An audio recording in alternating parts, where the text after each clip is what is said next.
Berjumpa lagi dengan Albara. Kita lanjutkan cerita kelahiran kembali Dewa Abadi tanpa nama. Jangan lupa share, like, komen dan subscribe. Kelahiran kembali Dewa Abadi tanpa nama bab 721 itu sebabnya. Dion masuk ke ruang budidaya terpencil. Aroma tumbuhan segera menyerang indranya meskipun ruangan itu tidak memiliki apapun kecuali platform meditasi. Dia tidak bisa mengenali aroma meskipun dia ahli, hanya karena dia tidak menghabiskan cukup waktu mengerjakan alkimianya. Sebagian besar pengetahuan yang dimilikinya bersifat teoretis, dan meskipun mendalam, ia tidak memiliki pengalaman langsung. Meskipun demikian, mengingat bagaimana dia merasakan pikirannya terbuka dan kecepatan pemahamannya meningkat dengan satu tarikan napas, dia langsung memiliki puluhan tebakan tentang ramuan apa itu. Kamu membawa cukup banyak ke sini. Tapi, menurutku kamu juga cukup egois. Dan berpikir kamu bisa menyembunyikan pikiranmu dariku sekarang, sungguh tidak sopan. Dion baru saja menyilangkan kaki ketika guru besarnya mulai berbicara dengannya. Setiap senjata dari 33 surga memiliki kemampuan pasif yang tidak memerlukan masukan energi apapun, itulah yang menjadikannya senjata jalur legendaris semu. Soul Tome bisa memurnikan jiwa. Langkah-langkah Aurora dapat membangkitkan Aurora. Dan segelnya, ia bisa melindungi pikiran pemiliknya dari tusukan dan dorongan apapun, bahkan oleh True Empates. Sebelumnya, ini tidak berhasil untuk Dion karena The Seal secara teknis masih di bawah kepemilikan tuannya. Tapi, sekarang itu sepenuhnya miliknya. Berapa banyak di kuadran yang Anda izinkan memasuki 5 ruang teknik utama Anda? Dion tidak ambil pusing dengan kelakuan guru besarnya dan langsung menanyakan keinginannya. Dia membutuhkan pemahaman betapa eksklusifnya tempat seperti itu. Lagi pula, sebagian besar alasan dia ingin menggunakan ruangan itu untuk hadiah yang mereka berikan. Dibandingkan dengan tekniknya sendiri, adalah karena menurutnya ruangan itu mungkin terlalu banyak ditemukan di mana-mana.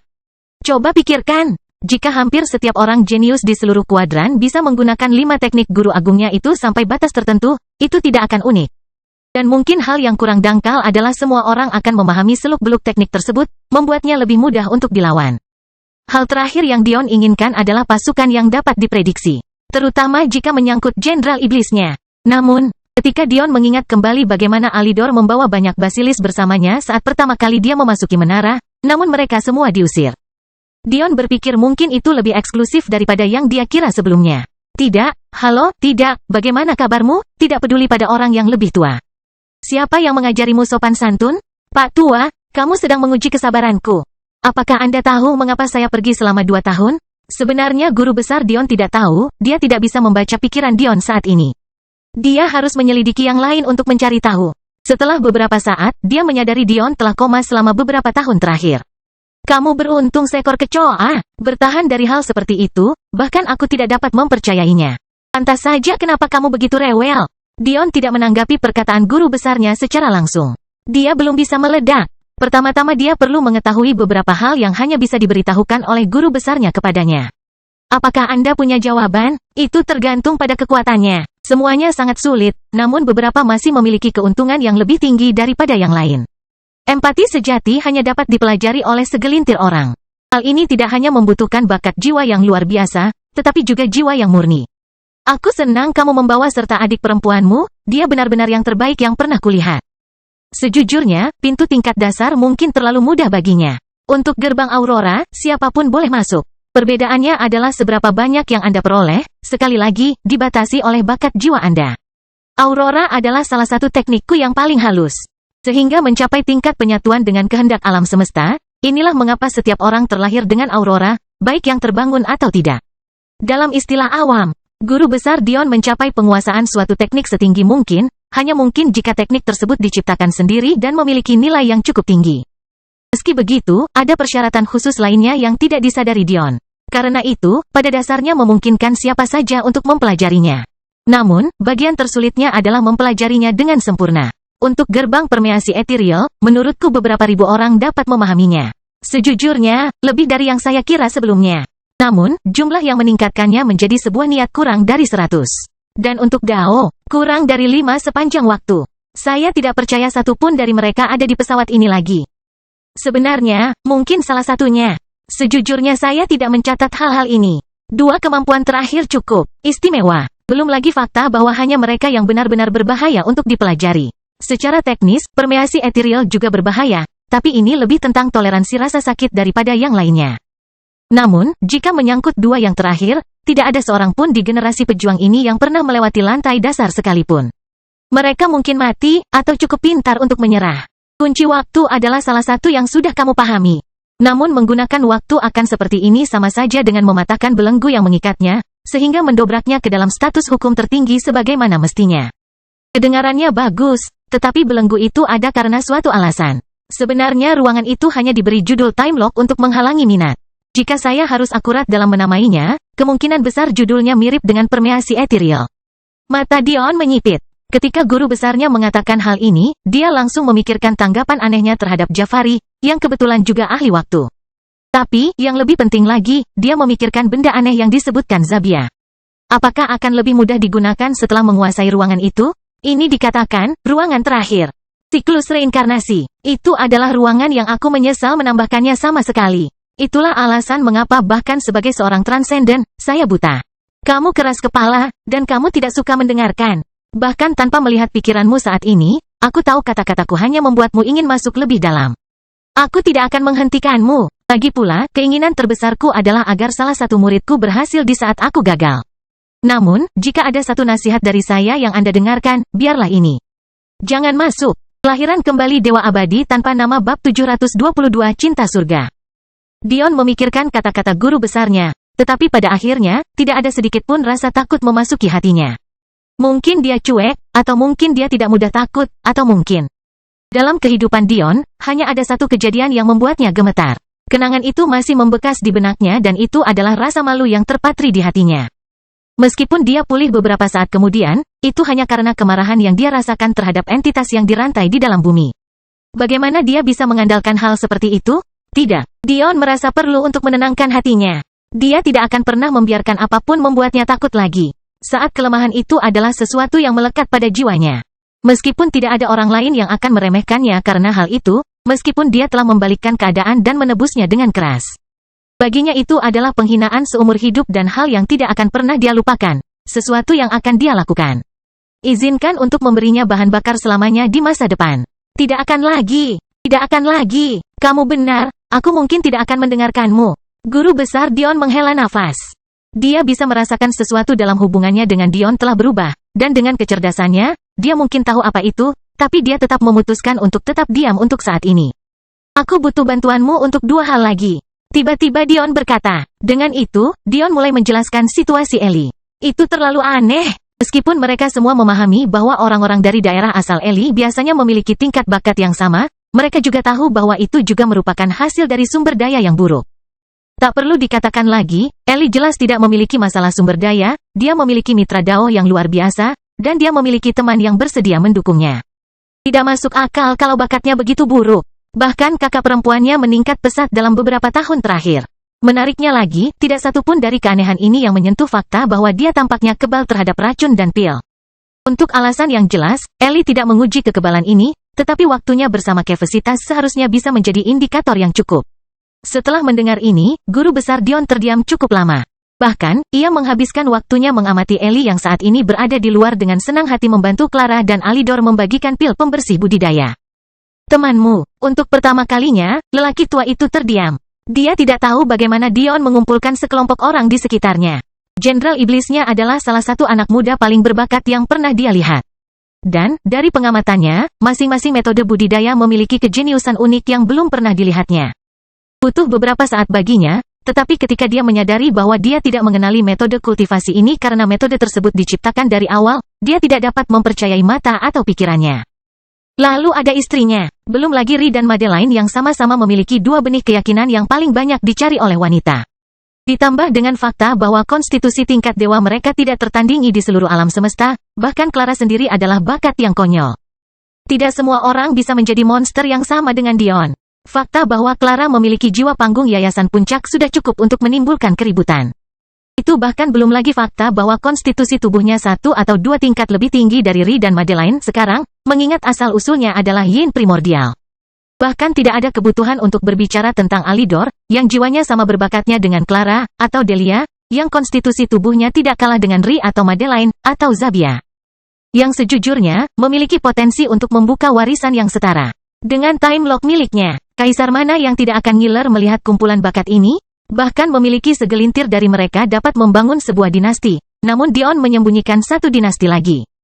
Tubuh yang benar-benar istimewa. Dion tidak mengatakan apa-apa. Dia malah memilih duduk diam dan mendengarkan.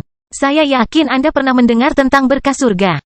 Namun, ada bentuk yang lebih tinggi yang dikenal sebagai cinta surga.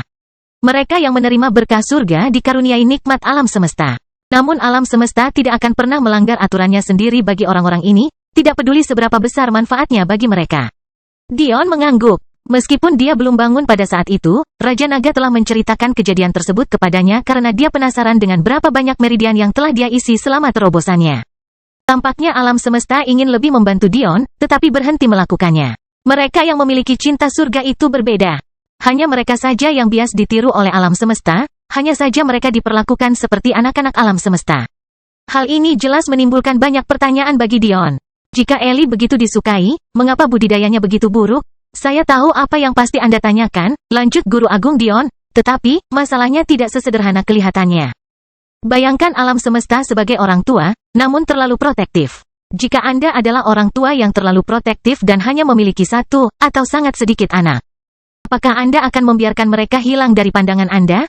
Maksudmu alam semesta sengaja membuat bakat budidaya Ellie menjadi buruk untuk melindunginya? Sikap Dion hancur saat ekspresi aneh muncul di rasa takutnya. Kelahiran kembali Dewa Abadi tanpa nama bab 723 sangat membantu. Dion tercengang. Meskipun dia senang, perasaannya campur aduk tentang hal ini. Di satu sisi, senang sekali temannya bisa menghabiskan waktu selama yang dia inginkan bersama orang yang dicintainya.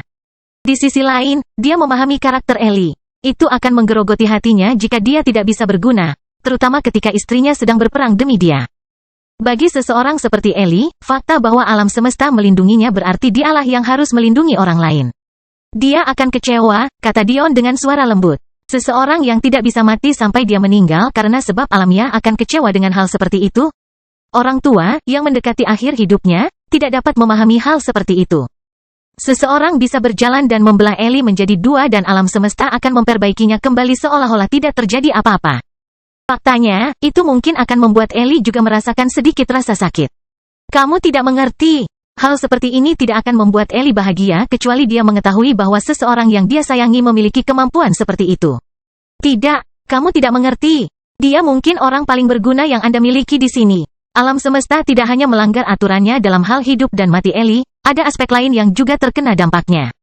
Pertama, ada anak-anak Ellie. Masing-masing, setidaknya, sama berbakatnya dengan Jenderal Iblis Anda dengan kemungkinan sangat tinggi untuk dilahirkan di puncak rantai evolusi mereka. Artinya, jika Ellie mempunyai istri manusia, kemungkinan besar anaknya akan lahir dengan garis keturunan malaikat. Jika dia bersetubuh dengan naga, aku yakin penguasa naga lain akan lahir. Lebih jelasnya lagi, anak naga ini pasti memiliki skala kebalikan dari tingkat emas, dan mengingat potensi pelanggaran aturan oleh alam semesta, mungkin juga merupakan tingkat raja atau lebih tinggi. Dia juga tidak dibatasi oleh ras. Bahkan jika Ellie mengambil seorang wanita yang telah memilih jalan binatang, selama dia dalam bentuk manusia, dia akan bisa melahirkan. Karena, sekali lagi, dia melanggar hukum alam semesta. Meskipun ekspresi wajah Dion terlihat aneh, sang guru melanjutkan. Jika Anda berhasil menemukan cara untuk memutus rantai surga pada dirinya, dia tidak hanya akan mampu mempertahankan semua kemampuan ini, dia juga akan mampu berkultivasi dengan kecepatan yang bahkan jauh melampaui pengembangan jiwa Anda. Ini bukan karena jiwanya lebih berbakat dari Anda, itu sebenarnya bentuk nepotisme. Pada dasarnya, tidak seperti yang lain, Ellie, jika rantai ini diputus, dia tidak perlu membebani tubuhnya dengan peningkatan energi secara bertahap. Dia bisa melewati energi esensi, energi suci, dan energi surgawi dan langsung beralih ke energi misterius karena alam semesta akan melindunginya. Sama seperti orang tua yang tidak pernah benar-benar berhenti mencintai anak-anaknya bahkan ketika mereka merasa dikhianati, alam semesta tidak akan pernah berhenti membantu Ellie. Namun, jangan berharap untuk mencapai hal seperti itu. Bayangkan alam semesta sebagai ibu super dikalikan berapapun angka yang melampaui batas tak terhingga. Cengkeramannya terhadap anak-anaknya lebih kuat dari yang Anda bayangkan. Satu-satunya cara untuk melakukan itu adalah dengan membuat alam semesta tunduk, dan jika kamu bisa melakukan itu, kamu tidak akan benar-benar membutuhkan Ellie yang sudah dikalahkan di sisimu, bukan? Dion menghela nafas. Dia harus mengakui bahwa dia sangat tergoda dengan gagasan untuk melepaskan Ellie dari belenggunya. Lagi pula, dia tidak bisa menggunakan Ellie seperti kuda pembiakan. Bukan, pada dasarnya kamu mengatakan bahwa sahabatku paling berguna sebagai kuda jantan. Dion merasa seperti wajahnya bergerak-gerak. Dia benar-benar bisa dimanfaatkan seperti itu. Sekali lagi, dia melanggar aturan alam semesta. Tidak sulit baginya untuk memiliki anak, bahkan dengan wanita paling berbakat sekalipun. Faktanya, teman Deliamu sedang hamil meskipun dia sepertinya ingin menyembunyikannya. Mata Dion melebar. Dia hampir membuat Delia menjalani semua pelatihan intensif ini saat dia hamil. Ellie akan membunuhnya. Oh tolonglah, bagaimana mungkin alam semesta membiarkan cucu-cucunya mati? Hingga mereka lahir, anak-anak Ellie juga memiliki cinta surga. Namun setelahnya, mereka akan menjadi orang normal. Ya, orang normal dan terlalu berbakat. Namun, segala sesuatu ada harganya. Kemungkinan besar Delia tidak akan mampu menghadapi lahirnya bakat seperti itu. Jika bayi mereka bukan malaikat, tidak apa-apa. Namun, jika itu, kebahagiaan Dion langsung luluh. Dia melihat Delia sebagai adik perempuannya. Bagaimana dia bisa baik-baik saja dengan pertaruhan seperti itu? Bagaimana mungkin dia tidak menyadari bahwa tidak ada sesuatu pun di alam semesta yang semudah ini? Ada alasan mengapa sulit bagi mereka yang memiliki bakat lebih untuk melahirkan, itu adalah karena belas kasihan. Meskipun kemurahan ini merugikan ketika kedua orang tersebut bertalenta tinggi. Dalam kasus di mana hanya ada satu talenta, penghalang ini pada dasarnya akan menyelamatkan nyawa individu yang kurang berbakat.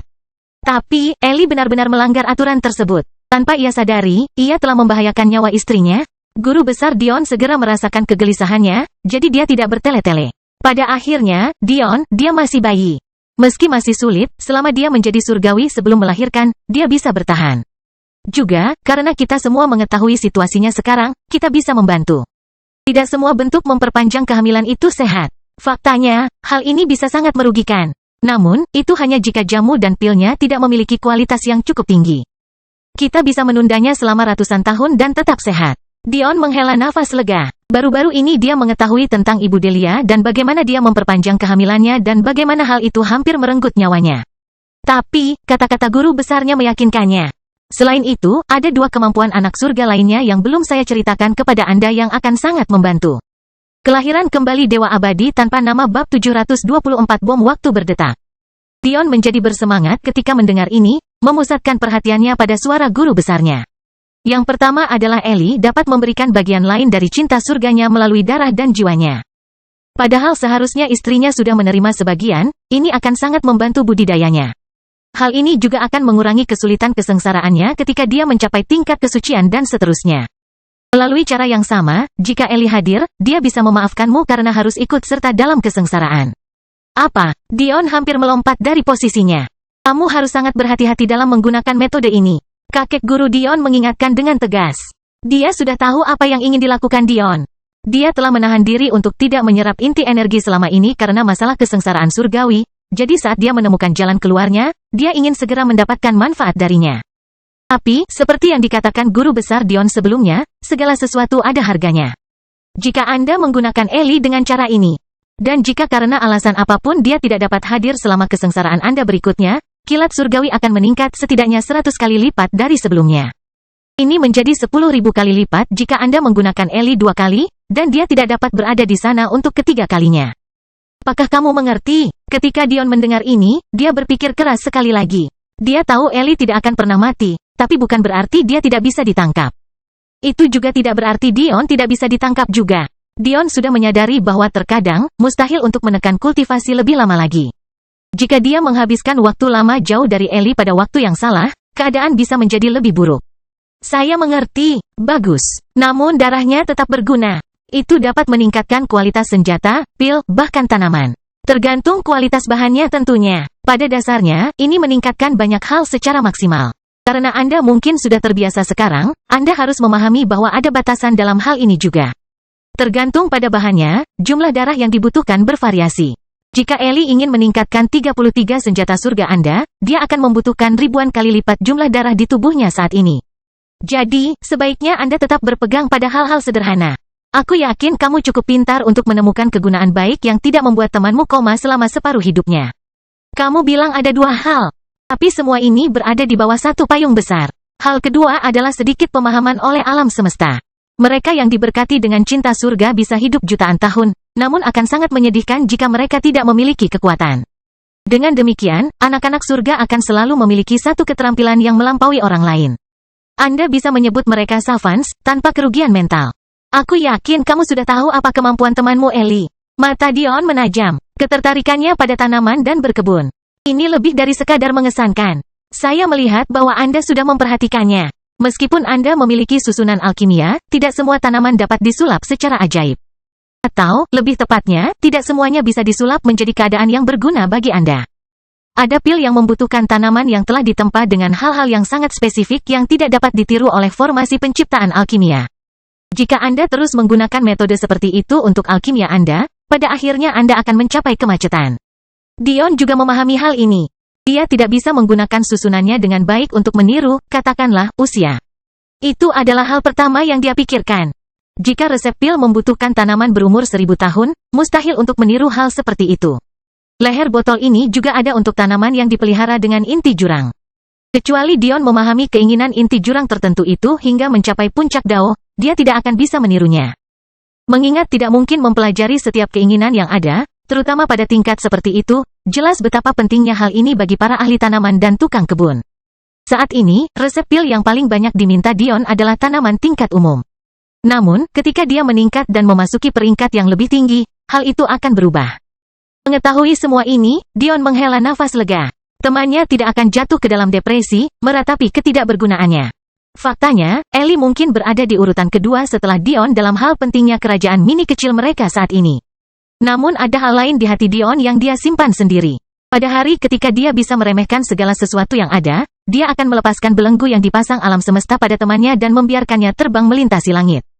Tapi, bagaimana dengan orang lain yang memiliki cinta surga? Di mana mereka? Bukankah kuadran dengan salah satu dari mereka akan mendapat manfaat besar? Dion agak khawatir. Dia tidak akan terlalu naif dengan berharap bahwa Ellie adalah satu-satunya dari jenisnya. Apapun yang ada akan menjadi rahasia yang dijaga ketat. Siapapun yang berada di bawah kekuasaan suatu kerajaan. Namun, dalam banyak kasus, mereka dilupakan seperti teman Anda Ellie. Bayangkan seorang anak dilahirkan dalam keluarga dengan bakat budidaya yang buruk. Menurut Anda apa yang terjadi pada mereka?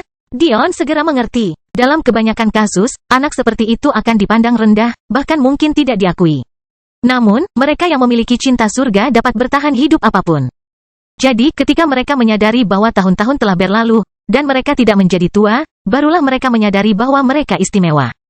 Yang cukup menarik, setidaknya ada beberapa ratus anak surga yang ada. Jadi walaupun jarang, namun tidak sesering beberapa hal lainnya. Namun karena tidak mempunyai kekuatan untuk membela diri, mereka tetap bersembunyi. Namun, mereka tidak boleh diremehkan. Beberapa ratus orang itu dapat menyaingi kekuatan klan Dewa Kaisar hanya karena bakat dunia lain mereka. Sepertinya mustahil Anda akan bertemu dengan masyarakat mereka. Sebaliknya, sudah pasti mereka akan menemukan Anda. Mata Dion menyipit. Hanya dari kalimat ini saja, dia sudah memahami banyak hal. Senang sekali kamu mengerti. Orang-orang ini tidak akan bersimpati pada hubunganmu dan Ellie. Dalam hidup mereka, mereka telah dibuang, dieksploitasi, dimanfaatkan. Mereka tidak akan pernah bisa memahami bahwa Anda benar-benar memandang Ellie sebagai sahabat. Yang akan mereka lihat hanyalah pejuang ambisius yang ingin menggunakan salah satu dari mereka. Apakah kamu mengerti mengapa aku memperingatkanmu sekarang? Berbeda dengan klan kuat yang menyembunyikan anak surga mereka, Anda belum memiliki kekuatan untuk melakukannya.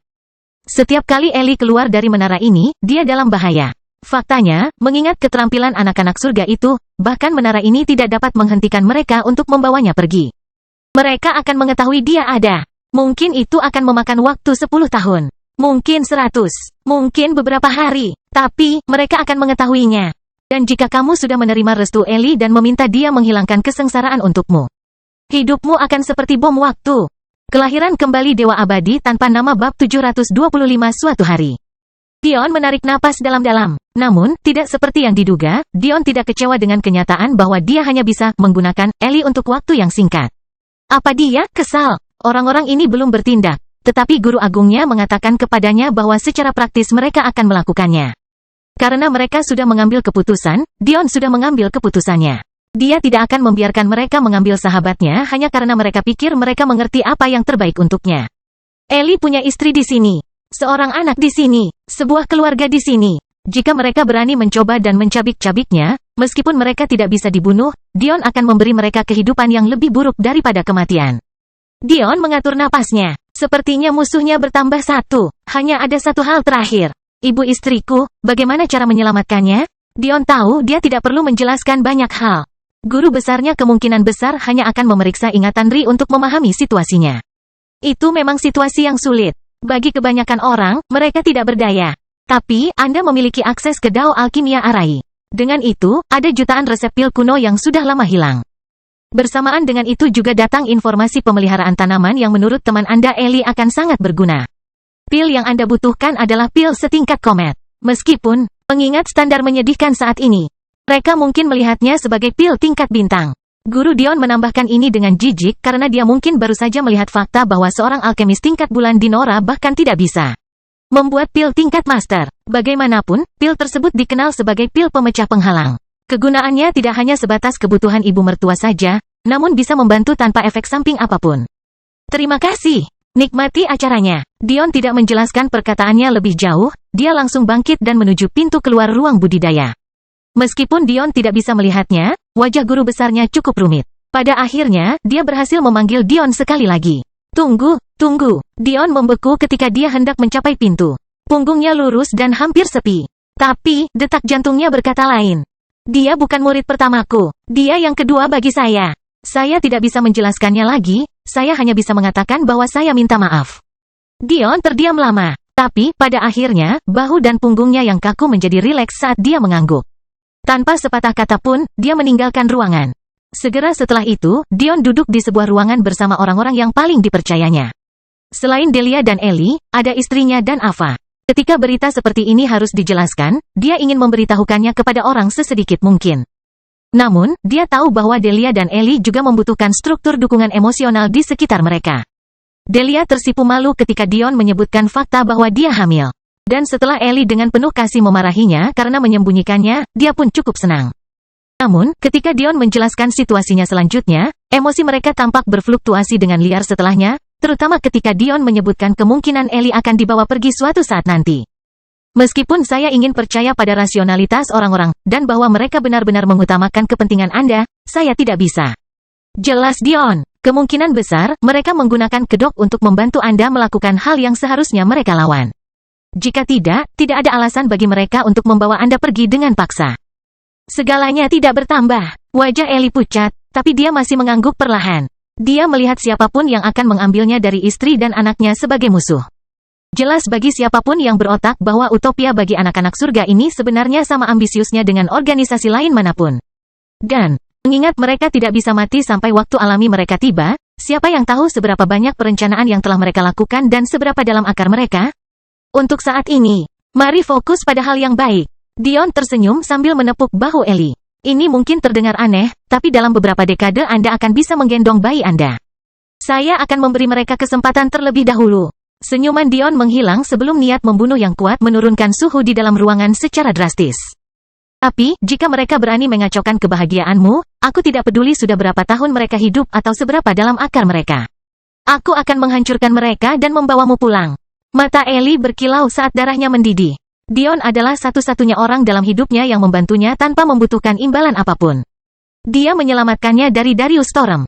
Dia mengangkat faksi alkimia yang sangat dia cintai, dan dia menyelamatkan keluarganya bahkan dengan mengetahui bahwa itu akan menjadikannya musuh dari 3 klan dewa.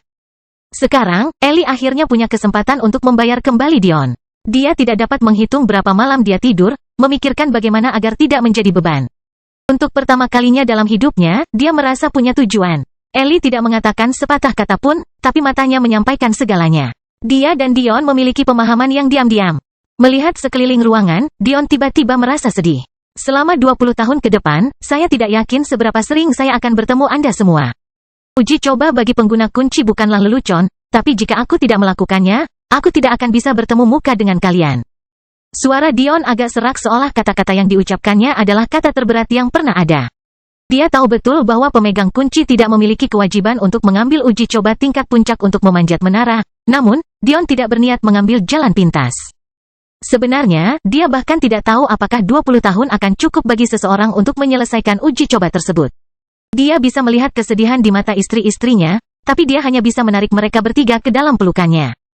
Tubuh mereka sangat kecil dibandingkan dengan dia sehingga dia tidak kesulitan memeluk mereka semua. Pada akhirnya, Dion menyerahkan segalanya kepada mereka. Semua cincin spasial, senjata, dan manual budidayanya. Satu-satunya hal yang belum dia tangani adalah Daiyu, tapi dia sudah lama menyuruh Clara dan Alidor memasang susunan pada mereka. Jadi dia menyerahkan semuanya pada orang-orang yang paling dia percayai. Meskipun Dion tidak memberitahu siapapun, mereka akan sangat membantu Little Black di masa depan. Kakak, Apakah kamu akan pergi untuk waktu yang lama? Mata berlian merah muda besar Lila mengedipkan air mata saat dia melingkarkan lengan kecilnya di sekitar sosok Dion yang berlutut. Aku akan kembali lebih kuat untukmu, oke? Aku akan memastikan tidak ada yang membuatmu menangis lagi.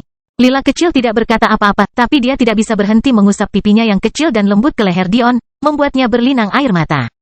Pastikan untuk mendengarkan orang tua itu, oke? Dia akan membuatmu kuat, meham. Lila kecil berhasil mengeluarkan suara di sela-sela isak tangisnya. Setelah beberapa menit, Ri menyingkirkan isak tangis Lila, yang hanya membuat hati Dion semakin sakit. Dia tahu betul bahwa dialah penghubung pertama Lila dengan dunia di luar mendiang orang tuanya, dia sangat bergantung padanya. Tapi, dia membalasnya dengan pergi selama berbulan-bulan tanpa banyak penjelasan. Dan sekarang, mungkin akan memakan waktu bertahun-tahun. Dengan kedewasaan yang ditunjukkan Lila, mereka terkadang lupa bahwa dia hanyalah seorang gadis kecil berusia 7 tahun. Terlepas dari apa bakat atau masa depannya, dia harus diperlakukan seperti itu. Segera setelah itu, Dion berlutut di depan Zaire kecil yang sedang mengusap matanya yang memerah dan berusaha untuk tidak menangis. Suatu hari nanti, kamu akan menjadi kaisar, Dion tersenyum, menarik adik laki-lakinya ke pelukannya.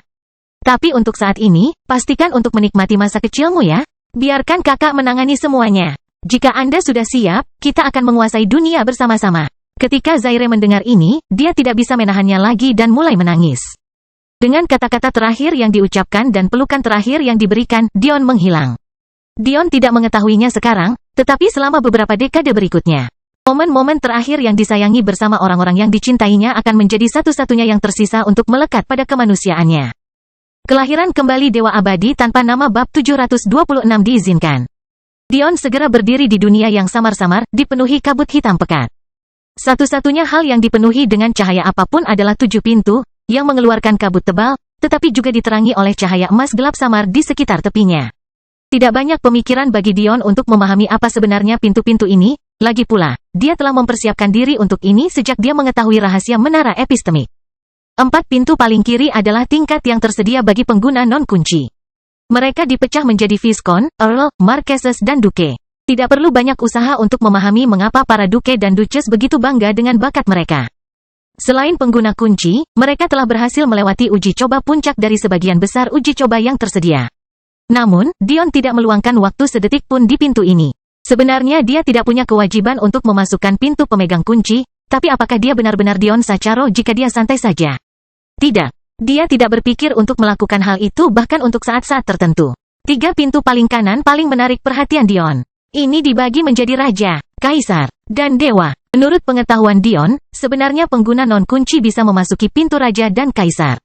Namun, mereka harus melewati pintu Duke terlebih dahulu. Dan, tentu saja, jika mereka ingin memasuki pintu Kaisar, mereka harus lulus ujian Raja dengan cukup. Hanya pemegang kunci yang dapat sepenuhnya menghindari persyaratan tersebut. Namun, pintu Tuhan berbeda. Tidak peduli apa yang kamu lakukan sebagai peserta menara epistemik biasa, kamu tidak dapat memasuki acara apapun yang berhubungan dengan Tuhan tanpa kunci. Jika kamu mencapai peringkat kaisar, satu-satunya pilihanmu adalah tantangan pemegang kunci kuadranmu. Berdampak juga untuk menantang pemegang kunci di kuadran lain, namun aturan dan batasan untuk melakukan hal tersebut membuatnya jauh lebih sulit. Oleh karena itu, kejadian ini jarang terjadi. Menarik nafas dalam-dalam, Dion menenangkan emosinya. Kelembutan hatinya menjadi kaku, denyut nadinya stabil, mata coklatnya menjadi gelap. Dia berdiri di sana saat kabut gelap membayangkan dirinya. Seorang pria yang hanya mengenakan pakaian di punggung dan gelang hitam tidak lagi menanggapi panggilannya. Individu normal melakukan segalanya untuk melewati cobaan ini. Faktanya, jika seseorang memasuki salah satu pintu ini, berharap itu mudah, hanya kematian tubuh dan jiwa yang menunggu mereka. Namun, Dion berencana melakukannya tanpa kemauan, pengembangan energi, atau jiwa. Beberapa orang akan melihat ini sebagai tindakan bodoh. Faktanya, Dion pun tidak tahu apakah ini pintar. Tapi, dia tahu jika dia ingin membangun hati Daonya untuk mengikuti rekamannya sendiri, berkompromi karena kesulitan adalah sesuatu yang tidak bisa dia lakukan. 1 jam berlalu sebelum Dion yang mampu memeluk adik-adiknya menghilang. Yang tersisa hanyalah seorang pria yang tenggelam dalam kebenciannya dan pencarian kekuatan yang luar biasa. Mata gelap Dion mendongak, tatapannya menembus kehampaan dan mendarat di pintu dewa. Detik berikutnya, Dion muncul di hadapannya, membuka pintu besar dan berat itu.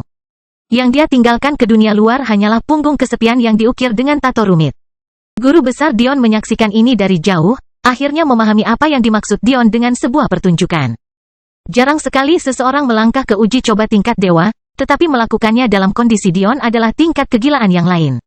Aku tidak bisa berbuat banyak untukmu. Tapi, setidaknya aku bisa memastikan jiwamu tidak bertingkah untuk sementara waktu. Semoga berhasil. Di dalam menara, ada 9 lantai untuk tingkat pondasi, dan 12 lantai untuk setiap tingkat budidaya di atasnya. Namun, hal ini hanya penting untuk uji coba pengguna non-kunci. Dalam kasus tersebut, akan ada tantangan baru yang harus dihadapi di setiap lantai. Dalam kasus Dion, dan dalam kasus siapapun yang mengikuti persidangan raja atau lebih tinggi, hanya ada 5 tugas yang harus diselesaikan. Meski begitu, siapapun yang berakal sehat akan memahami bahwa uji coba ini tidak mudah hanya karena jumlahnya lebih sedikit. Saat Dion masuk, pandangannya menjadi buta karena gerbang secara otomatis mencatat bahwa usia tulangnya adalah 18 tahun. Mempertimbangkan hal ini, secara otomatis menyesuaikan tingkat kesulitan uji coba untuk diukur dengan tepat sebelum mengirim Dion ke uji coba pertamanya. Ketika lampu menyala dan Dion akhirnya bisa melihat sekelilingnya, dia terkejut menemukan dirinya berada dalam labirin. Dia berdiri di tengah-tengah dengan dinding melengkung dan aneh di sekelilingnya. Tampaknya ada 6 pilihan untuk titik awalnya, masing-masing benar-benar identik satu sama lain. Dapat dikatakan bahwa tidak ada pilihan pintu masuk labirin yang jelas. Suasananya gelap, dan meskipun ide pertama Dion adalah mencoba terbang di atas dinding labirin, dia menemukan bahwa ketika dia melompat ratusan meter menggunakan kekuatan kakinya, tinggi dinding itu bertambah seiring dengan dia. Ketika dia melepaskan sayapnya dan mencoba melampaui dinding, mereka tampaknya memiliki kemampuan yang tak ada habisnya untuk meningkatkan kecepatan. Benar-benar membuat frustrasi. Tinggi tembok tidak pernah bertambah tinggi dari yang diperlukan, jadi Dion terjebak dalam siklus yang nyaris tidak bisa mencapai puncaknya, tetapi tidak pernah mampu mencapainya. Jelas bahwa untuk uji coba ini, tidak boleh ada kecurangan. Setelah memahami hal ini, Dion tidak ragu-ragu. Dia segera memilih arah acak dan memasuki labirin. Dengan setiap gerakannya, dia semakin banyak mengukir labirin ke dalam pikirannya. Dia harus mengakui bahwa kelelahan mental karena melakukan hal seperti itu tanpa dukungan jiwa sangatlah tinggi. Rupanya sudah dianggap biasa saja efek pengisian jiwa terhadap pikiran dan staminanya. Tidak mengherankan jika dia selalu bisa begitu fokus, dia harus berterima kasih pada keselamatan. Kelahiran kembali Dewa Abadi tanpa nama bab 727 Taring. Sayangnya, jiwanya sekarang terkunci, dan sebuah cobaan yang sebelumnya tidak dapat dia percayai, tiba-tiba menjadi taruhan hidup atau mati. Jika dia tidak bisa keluar dari sini, apa yang akan terjadi? Dia tidak bisa menggunakan tombol keluar, seolah-olah ini adalah video game. Persyaratannya jelas. Hanya ada peluang untuk menyerah di antara uji coba dan di antara tantangan uji coba individu. Tidak pernah selama uji coba terus-menerus. Untuk itu, apakah Dion terjebak di sini selamanya, atau dia menemukan jalan keluar, semua itu terserah dia. Lebih buruk lagi, jika dia ingin menyelesaikan uji coba ini dengan sempurna, dia harus melakukannya dalam batas waktu tertentu. Ini akan mempengaruhi imbalannya. Beberapa uji coba memiliki batasan waktu, sementara uji coba lainnya memiliki persentase penyelesaian. Namun, yang Dion tidak ketahui adalah bahwa batas waktu untuk menyelesaikan labirin ini dan mencapai skor sempurna menunjukkan betapa sulitnya itu. Tak seorang pun akan berpikir bahwa ujian Tuhan itu mudah. Faktanya, bisa dikatakan itu tidak mungkin. Dan untuk mendapatkan imbalan sempurna dari mereka, hal seperti itu sama sulitnya dengan naik ke surga. Namun, batas waktu untuk mendapatkan hadiah sempurna untuk labirin ini adalah 10 tahun. Dion berlari tanpa istirahat. Matanya melirik dari kiri ke kanan, terus-menerus mengamati sekelilingnya. Dia tidak hanya menghitung jarak yang telah dia tempuh, dia juga secara bersamaan menggambar peta rute yang dia pilih dan rute yang dia abaikan. Tanpa arahan yang nyata, Dion memutuskan untuk mengikuti kebijaksanaan konvensional dan berasumsi bahwa jalan keluarnya ada di luar karena ia memulai tepat di tengah. Tentu saja, terpikir oleh Dion bahwa dia tidak punya cara untuk mengetahui bahwa dia telah memulai dari tengah mengingat apa yang telah dilakukan oleh tembok itu. Tapi itu adalah kemungkinan yang dia simpan di benaknya. Dia tidak akan melupakannya. Faktanya, dia terus-menerus mencari petunjuk untuk memutuskan apakah hipotesisnya benar atau tidak. Tetapi pada saat ini, hal itu tampaknya tidak penting. Namun persidangan ini cukup mengejutkan Dion. Meskipun dia mempunyai banyak informasi tentang menara epistemik, salah satu yang kurang adalah informasi tentang persidangan itu sendiri. Ketika dia bertanya kepada guru besarnya, dia tetap bungkam tentang hal itu. Jadi, percobaan pertama untuk menjadi salah satu kecerdasan, sungguh mengejutkan. Namun, meski tidak mengetahui batas waktunya, Dion tahu bahwa itu pasti sangat panjang dengan semua petunjuk halus yang dia dapatkan. Seorang seniman bela diri bisa hidup tanpa makanan selama bertahun-tahun, bahkan puluhan tahun di level Dion. Dan itu dengan asumsi bahwa mereka tidak menyerap energi. Namun, Dion dapat merasakan aliran energi yang konstan mengalir ke dalam dirinya untuk menghilangkan rasa laparnya. Ini hanya berarti satu hal, persidangannya mungkin cukup lama bahkan bagi para seniman bela diri untuk merasa lapar sampai mati. Selain itu, ada hal lain yang diperhatikan Dion. Saat ini, persidangannya terlalu mudah. Ya, memang benar ada ribuan jalur, dan ya, tidak mudah untuk mengingat semuanya. Namun, kita harus ingat bahwa seniman bela diri mampu melahirkan kenangan fotografis dalam diri mereka seiring dengan peningkatan dalam kultivasi mereka. Dion telah menyadari bahwa selama dia mengukur jarak larinya, dan terus-menerus memasangkannya dengan peta yang dia hafal, hanya masalah waktu sebelum dia mencapai ujung labirin. Konsepnya sederhana. Yang harus dilakukan Dion hanyalah mempertahankan arah dan terus berlari menjauh dari pusat. Jika dia menemui jalan buntu, dia hanya perlu mundur, menggunakan rute yang tidak dia pilih, dan terus maju. Pada akhirnya, peta rute-rute tak terpakai yang dia ingat akan menyatu dengan rute-rute yang dia gunakan, sesuatu yang dimungkinkan oleh kegigihannya mencatat jarak dan panjang rute, dan dengan demikian, dia dapat terus-menerus memastikan bahwa dia bergerak menuju tepian dengan kecepatan paling tinggi. Efisiensi mungkin. Ada juga manfaat kedua dari hal ini. Karena dia menjaga jarak, dan juga mencoba yang terbaik untuk mempertahankan gerakan maju atau menyamping, dengan sedikit gerakan mundur, dia juga bisa mulai mengukur apakah dia benar-benar memulai dari tengah atau tidak. Alasannya sederhana, saat Dion bergerak ke samping, dengan asumsi labirin mengikuti pola melingkar seperti yang ditentukan oleh dindingnya yang melengkung. Dia dapat menilai apakah dia bergerak lebih jauh ke depan atau tidak tergantung pada gerakan lateralnya. Intinya, jika dia menyadari bahwa dia hanya bisa bergerak maju dengan mudah jika dia menggabungkannya dengan gerakan menyamping ke kiri, maka kemungkinan besar dia mulai dari kanan labirin. Hal sebaliknya juga terjadi. Apa artinya ini? Artinya, jika dia merasa lebih mudah untuk bergerak maju ketika bergerak ke samping dalam satu arah tertentu, dia sebenarnya tidak bergerak ke tepi. Sebaliknya, dia malah menuju ke tengah. Ini karena jika dia mulai dari tepi, akan ada lebih banyak pilihan dalam satu arah dibandingkan yang lain kecuali dia secara ajaib bergerak lurus ke tepi. Pertanyaan yang harus dijawab Dion sendiri adalah apakah ini baik atau tidak. Haruskah dia menuju ke pusat? Atau haruskah dia menuju ke tepian? Saat menghadapi trial tanpa instruksi, Dion mengikuti instingnya, langsung memilih tunggangan yang lebih tangguh. Saat dia menyadari bahwa sebenarnya lebih mudah untuk bergerak maju ketika dia bergeser ke kiri, Dion mulai membiaskan gerakan lateralnya kembali ke kanan. Ketika dia menyadari bahwa lebih mudah untuk bergerak maju ketika bergerak ke samping ke kanan, dia kembali mengubah taktiknya dan membiaskan gerakan lateralnya ke kiri. Artinya, dia telah bertindak terlalu jauh ke kanan dan berada di sisi lain dari titik awalnya. Pikiran Dion bekerja keras, merobek labirin dengan membukanya saat hari menjadi minggu, dan minggu menjadi bulan. Jika seseorang harus menggambarkan kecerdasan Dion, mereka tidak akan mampu berkata-kata untuk melakukannya. Saat guru besar Dion menyaksikan dari atas, dia hampir meragukan dirinya sendiri. Apakah dia membuat ujian Tuhan terlalu mudah? Konyol. Dion hanyalah monster. Orang normal bahkan tidak akan mempertimbangkan fakta bahwa titik awal mereka adalah pertengahan sampai bertahun-tahun berlalu. Namun Dion melakukannya dalam beberapa menit pertama. Jika ini adalah uji coba tingkat kaisar, Dion akan menyelesaikannya dalam sebulan. Jika dia memiliki kekuatan kedamaian, minggu pun akan terlalu lama. Namun, uji coba ini belum berakhir. Ketika bulan menjadi 1 tahun, kemudian 1,5 tahun, kelelahan mental bahkan mulai melanda Dion. Dia telah berlari tanpa henti selama hampir 2 tahun, tapi itu bukan masalahnya. Energi dunia terus-menerus mengisinya kembali sehingga aspek fisik dari cobaan ini hilang sepenuhnya. Tapi, fokus Dion memudar. Bahkan menampilkan ancaman kabur. Tanpa kekuatan jiwa untuk memberi energi pada pikiran, merupakan keajaiban bahwa dia bisa bertahan selama ini. Itu adalah bukti kekuatan pikiran yang dibangun jiwa untuknya sebelum dikunci secara paksa. Tampaknya pada titik terendahnya, terjadi sesuatu yang membuat Dion tertawa. Setelah hampir 2 tahun berada di labirin yang gelap ini, dia hampir berharap hal ini tidak akan terjadi.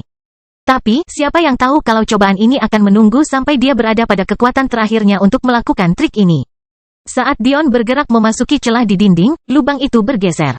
Dion berhenti, menyaksikan labirin dan tanah di bawah kakinya berputar hidup dengan timbulnya kusam di matanya. Seluruh peta yang Dion habiskan selama 2 tahun terakhir untuk dihafal dan dipegang teguh seumur hidup kini tidak berguna. Dia tidak tahu di mana dia berada. Mungkinkah dia ditempatkan tepat di tengah? Mungkin dia berada di dekat tepian dan bahkan tidak menyadarinya. Dia selalu bisa memulai lagi. Tapi mau tak mau dia merasa bahwa semua kemajuannya sama sekali tidak berarti apa-apa. Belum lagi fakta bahwa tidak ada jaminan bahwa tembok itu tidak akan bergeser lagi. Ujian dewa akhirnya menunjukkan taringnya. Kelahiran kembali Dewa Abadi tanpa nama bab 728 lebih cepat. Saat Dion hendak memikirkan langkah selanjutnya yang harus diambil, Sebuah pemberitahuan tak terduga terdengar di usianya yang sangat mirip dengan guru besarnya yang berusaha terdengar megah dan mengesankan. Uji coba tahap pertama telah selesai. Apakah Anda ingin berhenti dan menerima ketidakseimbangan yang sesuai, atau melanjutkan ke tahap kedua dan terakhir? Bagi orang lain, kata-kata ini tampak sederhana dan tidak berarti.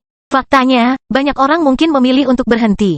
Namun, ketika Dion mendengar kata-kata tersebut, matanya berbinar dan fokusnya menajam. Pertama, hal itu terjadi bahwa dia benar. Tujuan dari percobaan ini adalah untuk bergerak keluar, bukan ke dalam. Jika tidak, maka dia tidak akan menyelesaikan tahap pertama. Kedua, hal ini benar-benar menghilangkan kebutuhannya untuk duduk dan menunggu untuk melihat apakah tembok akan bergerak lagi tepat ketika dia berada di titik puncak sesuatu. Jelas bahwa tahap kedua ini berkaitan dengan pergeseran dinding yang terus-menerus, oleh karena itu disebut tahap kedua. Tahap pertama masih berupa labirin, dan tahap kedua adalah tahap yang terus berubah. Sederhana, dan tidak membentuk itu, semua sekaligus. Dion berdiri diam-diam mengamati dinding dan tanah yang bergeser. Dia tidak bergerak sedikit pun, namun perhitungan yang melintas di benaknya menceritakan kisah yang berbeda. Ini adalah cobaan. Oleh karena itu, ia harus mengikuti serangkaian aturan yang belum tentu benar dalam kehidupan nyata. Jika ini adalah labirin warisan dunia, ahli yang membangun dunia tidak memiliki kewajiban untuk mematuhi aturan apapun. Meskipun mereka tidak akan pernah menemukan penerus yang menggunakan metode kejam seperti itu, beberapa ahli terlalu egois untuk meneruskan ajaran mereka. Namun, karena ini bukan warisan dunia, Dion sepenuhnya menghilangkan kemungkinan bahwa pergerakan tembok itu acak. Pasti ada suatu pola di suatu tempat dan terserah padanya untuk dipasang. Anda dapat membayangkan labirin melingkar dengan struktur yang mirip dengan apa yang Anda lihat setelah mengiris bawang menjadi dua. Satu-satunya perbedaan adalah bahwa lapisan-lapisannya memiliki kemiringan dan kemiringan yang tidak dimiliki bawang, dan inilah yang sedang diamati Dion saat ini. Hal ini tentu saja merupakan tambahan dari fakta bahwa lapisan-lapisan tersebut tampaknya bergerak secara independen satu sama lain. Hal pertama yang segera diamati Dion adalah bahwa lapisan di luarnya memiliki gerakan yang dapat dilepaskan relatif terhadap lapisan tempat ia berdiri. Hal ini segera membuat Dion tahu bahwa tidak semua tembok bergerak ke arah yang sama dan tidak semua tembok bergerak dengan kecepatan yang sama. Sangat jelas bahwa semakin dekat Dion ke tepi, semakin cepat tembok itu bergerak, dan semakin dekat ke tengah dia mendekat, semakin lambat tembok itu bergerak sebelum kemungkinan besar berhenti secara bersamaan. Tanpa disadari, Dion telah memasuki inti konferensi lagi. Solusinya sudah jelas. Tidak peduli di mana dia berada sekarang atau kemana pergeseran labirin membawa. Selama dia menggunakan kemampuan pengamatannya untuk terus menuju segmen yang bergerak lebih cepat, dia akan menuju ke arah yang benar. Namun, saat itulah Dion memutuskan untuk melakukan sesuatu yang membingungkan orang lain. Rupanya, hal yang paling logis untuk dilakukan adalah terus maju secepat mungkin. Tapi, Dion langsung duduk sambil memejamkan mata dan mengistirahatkan pikiran. Anehnya, ketika guru besar Dion melihat ini, senyuman pahit lainnya terlihat di wajahnya, dasar monster kecil. Berjam-jam berlalu, dan kemudian berhari-hari. Dion terus tidur, membiarkan tubuhnya mengikuti gelombang tanah yang bergerak. Dia tidak memikirkan apapun. Faktanya, dia berusaha keras untuk mengosongkan pikirannya sepenuhnya. Tanpa disadari, Dion telah mencapai keadaan yang hanya bisa dicapai oleh para ahli tingkat atas. Sebelumnya, masalah terbesar Dion adalah jaminannya menggunakan kekuatan keselamatan secara efektif. Sebagai hasil dari kekuatan jiwa, melihat serangan lawan sangatlah mudah. Ketika berhadapan dengan orang-orang di levelnya, mereka terlihat sangat lambat. Namun, masalahnya adalah meskipun hal ini benar, tubuhnya tidak dapat bereaksi cukup cepat untuk menggunakan kemampuan ini secara efisien. Pada dasarnya, Dion memiliki kelebihan kekuatan yang tidak dapat dia gunakan. Faktanya adalah tidak ada cara mudah untuk memperbaikinya. Meskipun psikologi sekarang telah tersegel, dan tubuhnya memiliki kesempatan untuk mengejar ketinggalan, dia hanya akan mengobati gejalanya dan bukan akar masalahnya. Meskipun memiliki kemampuan komputasi yang cepat itu penting, pemula mana yang tidak ingin memiliki wawasan yang lebih cepat? Jiwa Dion tetap seperti itu, namun selalu terbatas. Jadi apa solusinya? Ironisnya, jawaban yang diambil Dion adalah membuat kemampuan komputasi tersebut menjadi lebih cepat. Jika tubuhnya tidak dapat bereaksi, berikan lebih banyak waktu untuk bereaksi. Jika serangan lawannya lambat, buatlah mereka lebih lambat lagi. Jika pikiran terlalu kuat, buatlah ia menjadi lebih kuat lagi. Kemampuan Dion bergeser dari kemampuan membaca dan bereaksi, menjadi kemampuan memprediksi. Memahami hal ini, Dion menyadari bahwa satu-satunya hadiah dari uji coba ini bukan hanya hadiah di akhir. Tidak, masing-masing mengajarkan Anda sesuatu. Setiap saat, pikiran Dion berkembang. Pandangan ke depan, kecerdasan, dan kemampuan penalarannya semuanya meningkat ke tingkat dewa. Minggu-minggu berlalu saat Dion bermeditasi dalam hati. Dia sudah lama memulihkan staminanya, tapi sepertinya dia sedang menunggu sesuatu. Tanah di bawah kakinya bergeser semakin cepat saat dinding labirin terus menyatu. Tidak ada keraguan bahwa unsur bahaya kini sangat terasa. Ketika Dion mencoba terbang melewati atas tembok, itu jelas tidak berhasil. Jadi, apa langkah logis selanjutnya? Bukankah itu untuk menguji apakah tembok itu bisa ditembus? Lagi pula, jika Dion bisa menerobos tanpa menghafal apapun, itu akan menjadi metode termudah sejauh ini. Namun, seperti yang bisa diduga, ketika Dion mencoba melakukan ini, dia menemukan bahan dinding labirin memiliki kualitas yang lebih tinggi daripada bonekanya. Banyaknya kekayaan yang dibutuhkan untuk membangun tempat seperti itu adalah sesuatu yang bahkan tidak dapat dipahami oleh Dion bahkan dengan pengetahuan dan kecerdasannya yang luas. Itu hanyalah angka astronomi. Kita harus tahu bahwa boneka Dion terbuat dari bahan yang sangat kokoh sehingga bahkan ahli formasi Dao pun sulit untuk melukainya. Dan itu tanpa ada energi yang menyaringnya sama sekali. Ketika Penatua Daiyu menghancurkan boneka surgawi tahap keempat, itu karena susunan di dalamnya dihancurkan olehnya terlebih dahulu. Oleh karena itu, baju besi itu hanya dapat melindungi dirinya sendiri. Namun, bahkan dalam kasus seperti itu, sulit untuk dipatahkan. Tapi, labirin ini benar-benar berbeda.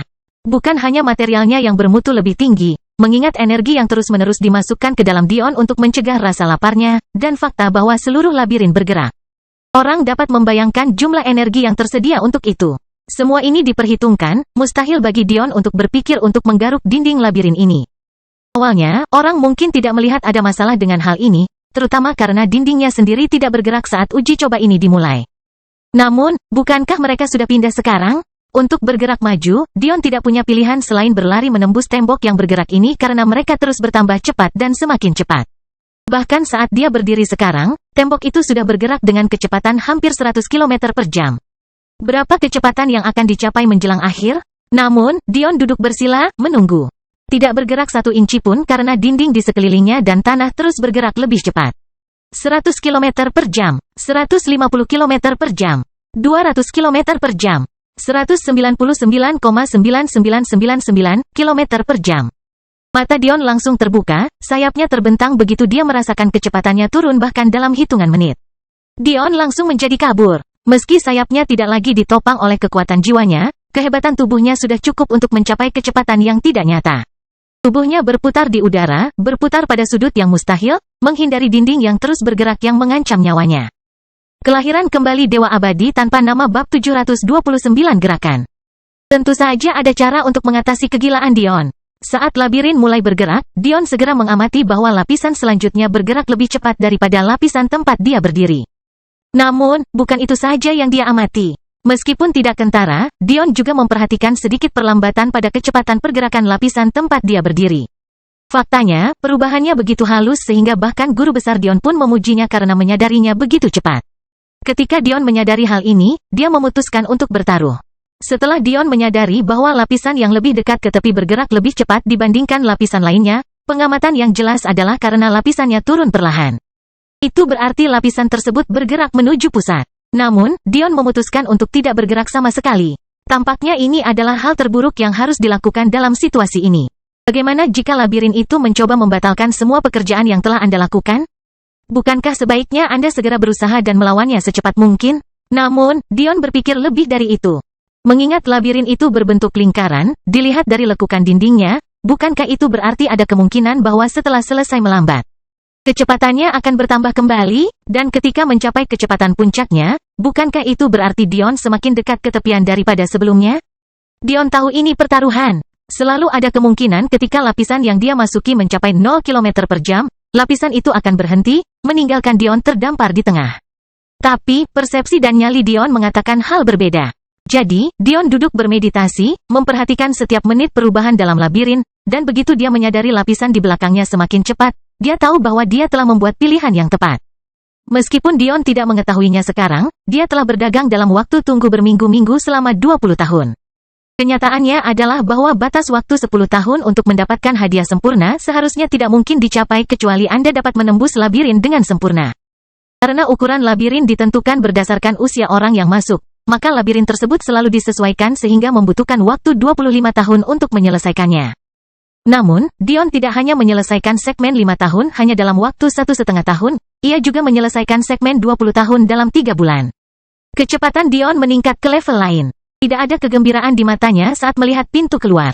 Dia tidak pernah berharap untuk gagal, dan dia tidak pernah sekalipun merasakan keputusasaan dalam bentuk apapun. Oleh karena itu, mengapa dia merasa bahagia? Satu-satunya pemikiran di benak Dion adalah sidang kedua. Kali ini, itu akan menjadi ujian bagi kecerdasan dan kekuatannya. Selami cerita, rangkulah pesona, NV Epsilon Lep N. Di dunia batin yang tidak diketahui, lukisan indah pemandangan ilahi dilukis dengan elegan. Ribuan bunga tersebar di padang rumput hijau subur, masing-masing meneteskan wewangian yang kaya dan tetesan air terkecil yang memantulkan sinar matahari yang menggantung tinggi. Sungai di dekatnya sangat jernih sehingga orang bisa melihat dasarnya. Tersesat menyaksikan ikan koi berenang adalah kejadian biasa bagi siapapun yang menemukan tanah suci ini. Namun, kita mungkin tidak tahu betapa jarangnya kejadian seperti itu terjadi. Penguasa negeri ini bukanlah orang yang ramah terhadap perambahan apapun di wilayahnya. Mengikuti sepanjang sungai dan bunga-bunga yang tak bernoda, seseorang pada akhirnya akan mencapai air terjun yang jatuh dengan berat yang jauh melebihi kekuatan yang bisa ditanggung oleh orang suci pada umumnya. Namun ketika ia melakukan kontak dengan sungai di bawahnya, tidak hanya tidak ada percikan, itu juga benar-benar sunyi. Satu-satunya suara selama ratusan mil hanyalah aliran sungai yang mengalir lembut dan rumput yang bergoyang tertiup angin. Di dalam air terjun, duduklah seorang pemuda, memikul beban berat air terjun di pundaknya seolah-olah itu adalah tetesan air hujan. Orang mungkin berasumsi bahwa pemuda ini setidaknya harus menjadi seorang surgawi untuk melakukan hal ini dengan mudah, tetapi kenyataannya adalah dia baru saja masuk ke dalam jajaran orang suci. Setelah membuka 8 meridian dalam prosesnya, tiba-tiba, mata pemuda itu terbuka, tatapannya menembus air yang jatuh dan ke kejauhan. Niat membunuh yang mematikan menekan keindahan atmosfer, menyebabkan langit yang tadinya cerah berubah menjadi badai, bergemuruh dengan awan cumulonimbus yang gelap dan besar. Mata pemuda ini tidak bisa dianggap enteng. Itu tampak seperti dua batu safir yang menyala, dicampur dengan warna putih dan biru yang hanya terganggu oleh kegelapan yang disediakan oleh celah pupilnya. Sangat sulit untuk mengetahui apakah pemuda ini adalah binatang atau manusia. Tapi, yang jelas dia adalah musuh yang layak, yang saat ini sedang kesal karena orang lain telah menyerbu wilayah pribadinya. Di kejauhan, puluhan mil jauhnya, seorang lelaki gemetar, segera berlutut dan membanting kepalanya ke tanah. Siapapun yang melihat pemandangan ini akan sangat bingung. Pria itu berada bermil-mil jauhnya, namun tidak berani melangkah maju hanya karena mata seorang pemuda yang ratusan tahun lebih muda darinya telah membuka matanya.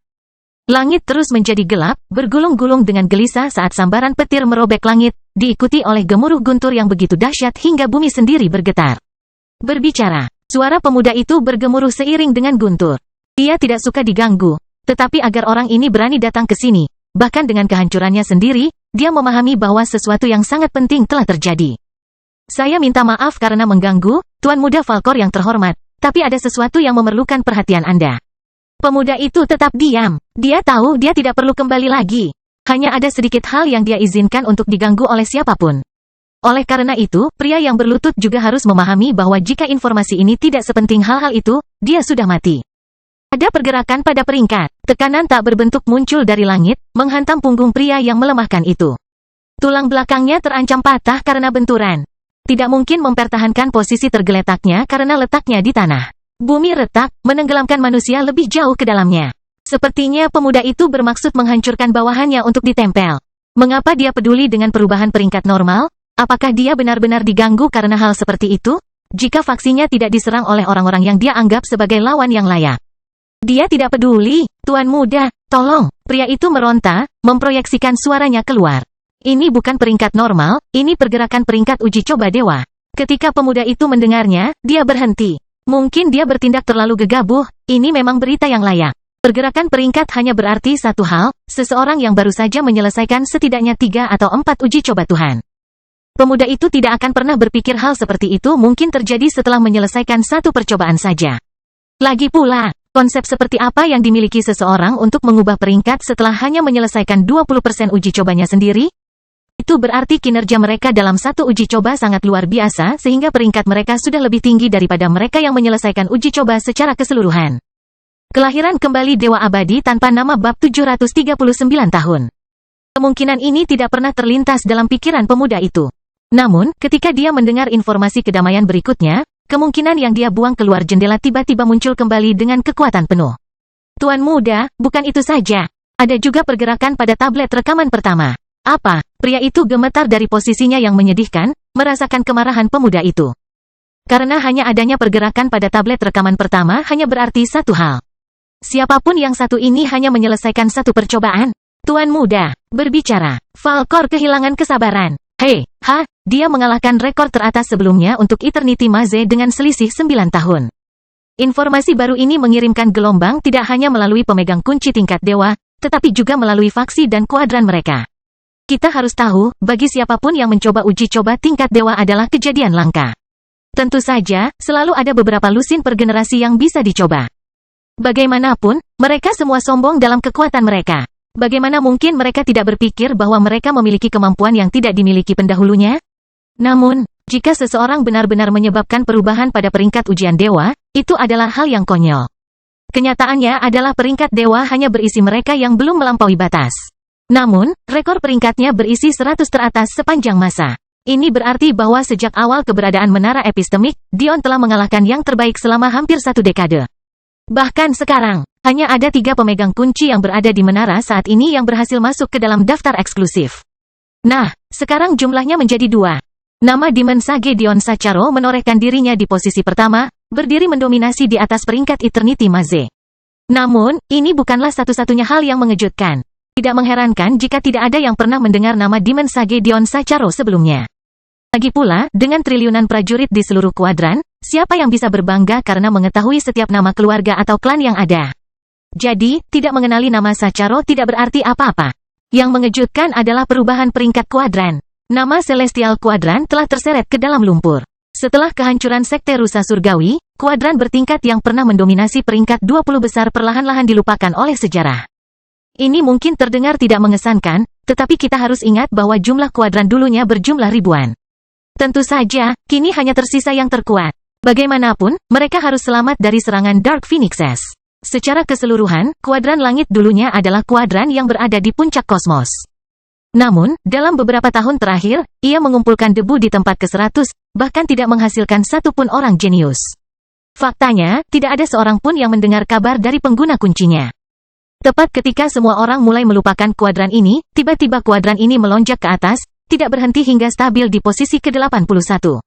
Sebuah gerakan sebesar itu, bagaimana mungkin bisa dilewatkan? Bagi satu orang yang berkontribusi cukup melebihi upaya 19 kuadran saja, dapat dilihat betapa hebatnya debut Dion ke dunia ini. Konon, dalam setiap kesuksesan pasti selalu ada rasa iri dan iri hati. Bagaimana orang bisa sepenuhnya menghormati pria tak berwajah? Bagi mereka yang ada di menara, Dion terlalu takut untuk menunjukkan wajahnya sebelumnya, dan baru sekarang membuat gelombang sebelum dia bersembunyi lagi. Mereka mengakui bakatnya, namun meremehkan karakternya. Namun, mereka yang lebih cerdas melihat cerita berbeda. Bagaimana jika tidak ada pengguna kunci sama sekali untuk Celestial Kuadran sampai Dion Sacharo ini muncul? Bukankah itu berarti dalam waktu setengah abad lagi, dia akan melangkah ke lantai ini dan menghadapi semuanya? Jajaran pengguna kunci dewa kini memiliki satu lagi, dan saat ini, dia berdiri di puncak mereka semua. Namun ada 2 orang yang matanya berkontraksi ketika mereka melihat nama kuadran langit terangkat ke atas. Hela Ragnar, seorang wanita dengan kecantikan yang gelap dan sensual. Payudaranya yang menggairahkan begitu besar sehingga dia tidak repot-repot membentuk armor di sekeliling payudaranya seluruhnya. Sebaliknya, payudaranya menutupi bagian bawah. Hanya menutupi putingnya yang berwarna merah muda lembut. Dia benar-benar memberi arti baru pada belahan dada. Rambut pirangnya panjang dan cerah, sangat kontras dengan armor hitamnya yang ramping dan ketat. Dia juga tinggi. Berdiri dengan tinggi lebih dari 6 kaki, kakinya yang panjang seputih salju hampir menjadi fokus semua orang. Hela baru saja pulih dari luka kesengsaraan surgawinya. Jadi, dia telah menyelesaikan tantangan terakhir di lantai suci teratas sebelum dia melanjutkan ke lantai surgawi terendah. Lagi pula, dia mempunyai klan Dewa Kaisar yang mendukungnya meskipun orang-orang dari sektenya tidak sepenuhnya menyadarinya. Ini tidak akan terlalu menarik perhatian. Persyaratan untuk melangkah ke lantai surgawi adalah mendapat dukungan dari klan Dewa Kerajaan. Bahkan anggota terlemah dari Sekte Kaisar Dewa pun akan memiliki kredensial seperti itu. Jadi, tidak ada yang akan mempertanyakan bagaimana Hela mendapatkannya. Namun, ketika dia menyadari bahwa dunia asalnya telah naik peringkatnya, dia tidak terlalu naif untuk percaya bahwa dialah alasannya. Dia juga tidak berpikir bahwa itu adalah putra suci pertama. Jika itu mereka, dampaknya pasti sudah ada sejak lama. Namun, meski keduanya bekerja, pengaruhnya terlalu kecil meskipun mereka berdua telah menjadi duke. Faktanya, salah satu tujuan Hela saat ini adalah mengatasi uji coba raja. Saya perlu melaporkan ini. Siapapun Dion Sacharo ini. Mata biru Hela bersinar dengan cahaya dingin. Kamu harus membayar harga karena telah membodohi keluarga Ragnar. Di tempat lain, putra suci pertama telah mencapai kesimpulan yang sama seperti Hela. Meski begitu, mereka berdua memahami masalah yang ditimbulkan oleh kemarahan mereka. Dion ini bukan nama bagi mereka. Ini berarti tidak mungkin dia berasal dari salah satu dari 3 klan utama. Ragnars menguasai 29 alam semesta. Pakal menguasai 30. Uidah menguasai 24. Artinya ada 17 alam semesta yang belum ditemukan sama sekali, dan tidak bisa dicari dalam waktu singkat. Ini mungkin terdengar seperti jumlah yang kecil, tetapi bahkan alam semesta Dion, yang hanya terhubung satu sama lain, memiliki 5 gerbang. Alam semesta yang lebih dekat ke tengah kuadran dapat terhubung ke setengah lusin alam semesta, sehingga setidaknya terdapat 30-40 gerbang. Jumlah yang harus diperiksa, sementara juga harus berjuang. Sungguh konyol. Tentu saja, ada juga kemungkinan klan musuh mereka menyembunyikan fakta bahwa mereka telah menemukan menara, yang menambah jumlahnya dari 17. Menjadi berapapun jumlah alam semesta yang tidak mereka kendalikan. Lebih buruk lagi, semua hal ini tidak memberikan manfaat perlindungan bagi pemegang kunci. Mereka tahu bahwa mereka tidak akan memiliki kesempatan untuk melihat Dion Sacharo ini sampai dia dipaksa untuk masuk ke level yang memerlukan verifikasi klan Dewa Raja. Ini semua berarti satu hal, jika mereka ingin menemukan Dion ini, dia harus berada di dunia batin ini. Cerita bersambung. Jangan lupa share, like, komen dan subscribe. Agar tidak ketinggalan cerita selanjutnya.